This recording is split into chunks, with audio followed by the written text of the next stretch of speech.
Watching world events without the knowledge of biblical prophecy could lead to a lot of false conclusions about what is going to be happening next. We're going to see in this edition of Prophecy Watch that there's some developments going on in the Middle East and between the U.S. and particularly Iran that we need to consult Scripture about, otherwise we might come up with some false conclusions. This is Prophecy Watch, April 7th, 2008. Recent articles about the U.S. attacking Iran are becoming more prevalent in international press. Here's a few examples. Iran, Syria, and Lebanon on military alert over U.S. Gulf movements. Saudi Arabia preparing for fallout from U.S. attack on Iran. War with Iran may have begun with offensive in Iraq. Russian intelligence sees U.S. military buildup on Iran border.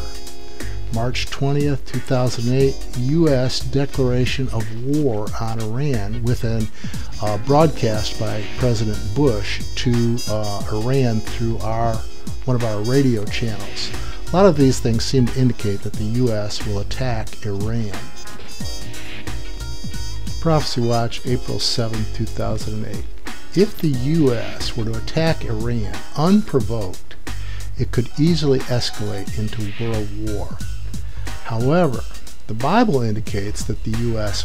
will be provoked by a leader from the east of Israel, which will result in world war.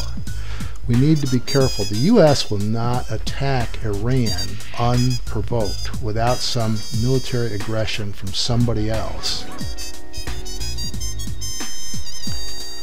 Realizing that we've already entered into the time of the end, and that the first seal of Revelation 6 has been opened, and the West has gone out in its war on terror, well, we look at this next seal, the second seal of Revelation, and we see a rider on a red horse, and the red horses are to the east of Israel. So a leader from the east of Israel will be given power to take peace from the earth and cause men to slay each other. This will be world war. And it says to him was given a large weapon.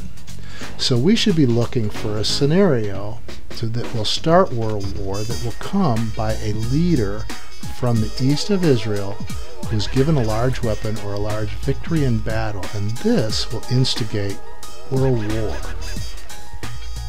So if we're just looking at world events, we might expect the U.S. to attack Iran, which might precipitate world war.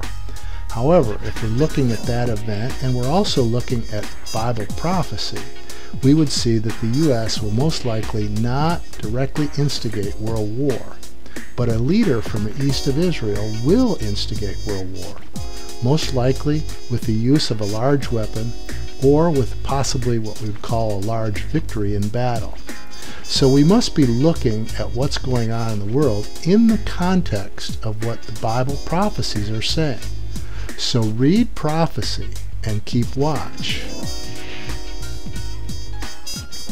As we know, if we look at world events, there's any number of possibilities to what might be happening in the next few years.